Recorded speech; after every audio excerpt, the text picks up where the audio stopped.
बिस्मिल्लाहिर्रहमानिर्रहीम। अस्सलाम वालेकुम नाज़रीन, आप देख रहे हैं प्रोग्राम आज की बात और मैं हूं जुल्फ़कार बीर। नाज़रीन, ये प्रोग्राम आज आप टीवी चकवाल पर देख रहे हैं और हम कोशिश करेंगे कि रोज़मर्रा के जो भी मसाइल हैं, जो ख़बरें हैं, वो इस प्रोग्राम के ज़रिए आप तक पहुँचाएँ। आज की बात, आज की सबसे बड़ी जो ख़बर है वो कमिश्नर रावलपिंडी डिवीज़न लियाकत अली चट्ठा का वो बयान है, जिसमें वो एतराफ़ कर रहे हैं कि उन्होंने 8 फरवरी 2024 के इलेक्शन में धांधली की है। उनकी सरपरस्ती में, उनकी सरबराही में ये धांधली हुई है। कितना बड़ा ये इंकशाफ है, और इस इंकशाफ का होना था कि एक भौचाल सा आ गया। हर तरफ ये खबरें चलना शुरू होगी, social media, mainstream media, हर जगह पर अब एक ही बात हो रही है। और उन्होंने बहुत सी बातें अपनी इस गुफ्तगू के दौरान की है और मीडिया के साथ उन्होंने खुलकर बात की है। उनका ये कहना है कि वो काफ़ी दिनों से दबाव महसूस कर रहे थे, कुछ कहना चाह रहे थे, हत्ता कि वो खुदकुशी तक पहुँचे, लेकिन फिर उन्होंने सोचा कि हराम मौत मरने से बेहतर है कि वो कौम के सामने हक़ाइक़ रखें। इसके साथ साथ उन्होंने ये भी बताया कि ये जो दबाव था ये रिज़ल्ट तब्दीली के हवाले से था, और वो आज़ाद उम्मीदवार जो कि 50,000 की लीड से जीत रहे थे, उनको भी हरवा दिया गया। इस बारे में उन्होंने पूरी एक डिटेल बताई है, और ख़ास तौर पर उन्होंने एक तरफ इशारा किया कि ये सिलसिला अब भी जारी है, अब भी मोहरें लगाई जा रही हैं और फॉर्म 45 जैली तैयार किए जा रहे हैं। ये इल्ज़ाम इस डिवीज़न की सबसे बड़े इंतज़ामी अफसर ने लगाया है। इस बयान ने, जैसा मैं बता रहा हूँ, एक जो ज़लज़ला था वो तो लाना ही था, लेकिन फिर साथ साथ हमने देखा कि काउंटर नैरेटिव बिल्ड करने की भी कोशिश की गई। सबसे पहले वो शख्सियत मैदान में उतरी जिसका बराह रास्त इससे कोई लेना देना नहीं था। चाहिए तो ये था कि इलेक्शन कमीशन ऑफ पाकिस्तान वज़ाती बयान जारी करता, क्योंकि इलेक्शन कमीशन ऑफ पाकिस्तान ने करवाया है। लेकिन उससे भी पहले निगरान वज़ीर इत्तलात आमिर मीर मैदान में आए। उन्होंने मीडिया से गुफ्तगू करते हुए कमिश्नर रावलपिंडी डिवीज़न की जहनी हालत पर शक का इज़हार कर दिया। उनका ये कहना था कि ये कुछ जहनी तौर पर दुरुस्त लग नहीं रहे, ये नफ्सियाती मरीज़ है, हत्ता कि ये उन्होंने तो पागल तक कह दिया। अब सवाल तो आवाम का ये उठता है कि एक पागल शख्स के हवाले आपने इतना बड़ा डिवीज़न 1.25 साल से किए रखा, यहाँ के वो सबसे बड़े इंतज़ामी अफसर थे। जब ये निगरान हुकूमत सबसे पहले आई तो उन्होंने उनके बकौल सबसे जो अच्छे ऑफिसर्स हैं वो कमिश्नर के तौर पर तैनात किया, और लियाकत अली चट्ठा भी उनमें शामिल हैं। अब तक वो बेहतरीन कारकर्दगी का मुज़ाहरा कर रहे थे, सब उनसे खुश थे, लेकिन आज जब उन्होंने ये बयान जारी किया तो सब ये कह रहे हैं कि 8 दिन बाद आपको होश आया है। 8 दिन कोई ज़्यादा नहीं है। आपको याद होगा यही नून लीग के रहनुमा थे जिन्होंने साबिक़ DG FIA बशीर मेमन के इस एतराफ़ पर कि उन पर दबाव डाला गया था नवाज शरीफ और मुकदमात के हवाले से, और ख़ास तौर पर उन्होंने इमरान खान का जिक्र किया।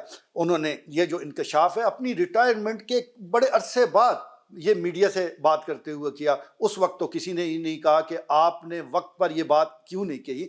हक़ाइक़ जो भी हैं वो उसका वक्त कभी गुजरता नहीं है, ये बातें कभी पुरानी नहीं होती। अब जो कमिश्नर रावलपिंडी डिवीज़न कह रहे हैं, हम चले मान लेते हैं कि अभी तक कोई सबूत सामने नहीं आए, लेकिन इस पर सिर्फ ये कह देना कि ये नफ्सियाती मरीज़ है, ये पागल है, तो ये मामला टलने वाला नहीं है। ये संगीन इल्ज़ामात हैं, इसकी तहकीक होनी चाहिए, क्योंकि इसके नतीजे में जो उनका बयान है, इसके नतीजे में पूरे डिवीज़न की 13 कौमी असम्बली की और 27 के करीब सूबाई असम्बली की जो नशिस्तें हैं, जो उम्मीदवार हैं, उनकी रिजल्ट की तब्दीली की बात हो रही है, और इसमें चकवाल की 2 कौमी और 4 सूबाई असम्बली की नशिस्तें भी शामिल हैं। अगर ये इल्ज़ामात गलत हैं, लेकिन फिर भी आप तसव्वुर कर लें कि जो लोग जीते हैं, सही मानों में जीते हुए हैं, जिनका ताल्लुक नून लीग से भी है, लेकिन वो अपनी इस खुशी को कैसे सेलिब्रेट कर सकते हैं, कैसे वो लोगों से नज़रें मिलाएंगे? लोग तो फिर भी उन पर शक का इज़हार करेंगे। इसलिए ज़रूरत इस बात की है कि इस मामले की जो साफ शफाफ है वो इंक्वायरी हो, और इस सिलसिले में सुप्रीम कोर्ट ऑफ पाकिस्तान कलीदी किरदार अदा कर सकता है। वैसे भी वहाँ पर एक इलेक्शन के हवाले से ऑलरेडी एक दरख्वास्त वो समात के लिए मुकर्रर हो चुकी है कि इस इलेक्शंस को कलअदम करार दिया जाए, क्योंकि बड़ी धांधली हुई है, और अब साथ ये भी मामला चल पड़ा है।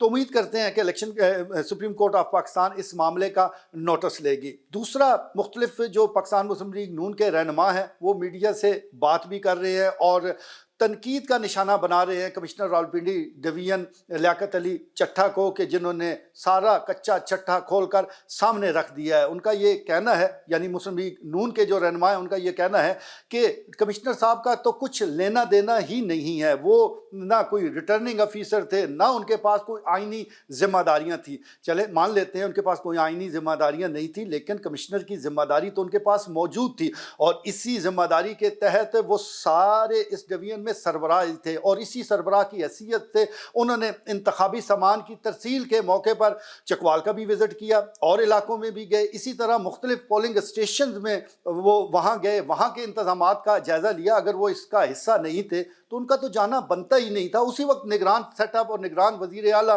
اور جو وزیر ہے وہ ان کو روک دیتے کہ آپ کا انتخابی نشان کی ترسیل کے ساتھ تو کوئی لینا دینا نہیں، آپ یہاں کر کیا رہے ہیں؟ لیکن اس وقت ان کی کارکردگی کو سراہا گیا۔ تو یہ ساری صورتحال ہمارے سامنے ہے، اور اس میں ایک خاص بات میں ضرور آپ کے سامنے وہ رکھنا چاہوں گا، وہ ہے کمشنر راولپنڈی ڈویژن کا استعفیٰ، جو انہوں نے استعفیٰ چند سطور پر مبنی ایک استعفیٰ دیا ہے، جو اس وقت آپ سکرین پر بھی دیکھ رہے ہیں۔ اس میں انہوں نے ایک ہی وجہ لکھی ہے اپنے استعفے کی کہ انہوں نے انتخاب میں دھاندلی کی ہے، اس میں معاونت کی ہے، اس میں انہوں نے اور آفیسرز کو بھی مجبور کیا ہے۔ وہ رو رہے تھے لیکن اب ان کی ایما پر انہوں نے دھاندلی کی ہے، یہ ایک بڑی وجہ ہے، اور یہ آپ کہہ لیں کہ ایک تحریری طور پر اعتراف جرم ہے، اور اس کی بڑی اہمیت ہے۔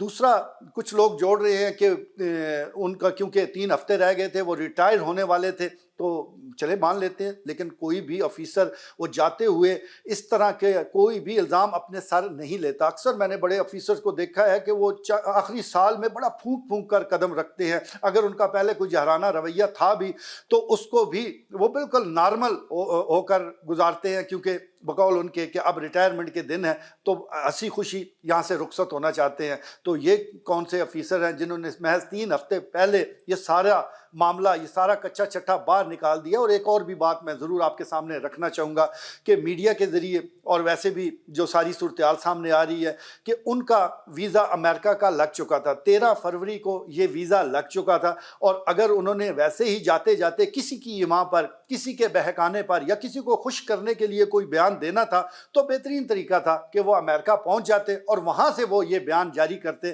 تو پھر اس بات میں وزن تھا۔ اب وزن ہے ان کی بات میں، ایک ذمہ دار عہدے پر وہ فائز رہے، ان کی نگرانی میں یہاں 13 قومی اور 27 صوبائی اسمبلی کی نشستوں پر الیکشن ہوئے ہیں۔ ان الزامات کو محض ایک پاگل کی بڑھ قرار دے کر وہ آپ فراموش نہیں کر سکتے۔ یہ تمام جو انگلیاں ہیں یہ نگرانوں کی طرف بھی اٹھ رہی ہیں، یہ الیکشن کمیشن آف پاکستان کی طرف بھی اٹھ رہی ہیں، اور کچھ نظریں سپریم کورٹ آف پاکستان کی طرف سے اس حوالے سے اٹھ رہی ہیں کہ اب وہاں سے حکم کیا آتا ہے، اور یہ جو اونٹ ہے یہ کس کروٹ بیٹھتا ہے۔ اگر اس کا فیصلہ نہ کیا گیا تو یقین جانیے کہ ان انتخابات کی جو تھوڑی بہت ساکھ تھی وہ بھی بالکل ختم ہو کر رہ جائے گی، اور تمام اصل جیتنے والے بھی اپنے ووٹر سے، اپنے حلقے کی عوام سے شرمندہ ہوں گے۔ آج کے لیے اتنا ہی، اجازت دیجیے، اللہ نگہبان۔